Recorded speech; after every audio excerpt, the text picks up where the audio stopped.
খাবার দেখে কি মনে হচ্ছে? কোথায় গেছিলাম আজকে আমরা? আসসালামু আলাইকুম, কেমন আছেন সবাই? অনেকদিন ধরে বাচ্চারা বায়না করছে তারা বাইরে খেতে যাবে। অনেকদিন পর সবাই একটু সময় পেলাম, তাই বের হয়ে গেলাম। আজকে সবাই মিলে আমরা চলে এসেছি পাস্তা ক্লাবে। ওই যে দেখো আমার বড় বুড়ি আর তার মামা আগে আগে যাচ্ছে, আর আমরা সবাই পেছন পেছন যাচ্ছি।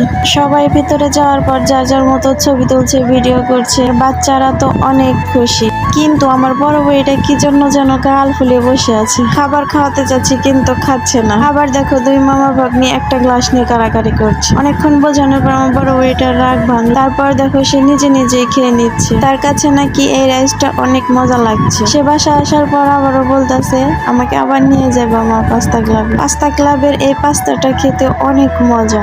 আমার ছোট বুড়িটাও কিভাবে পাস্তা খাচ্ছে দেখো। আমাদের সামনে কিছু মহিলারা বসে, তাদের ভিডিও না করে পারলাম না। এত জোরে জোরে হাসাহাসি করছি, তাদের হাসি শুনে পুরো পাস্তা ক্লাব চুপ হয়ে গেছিল। তাদের হাসি শুনে আমরা তো অবাক।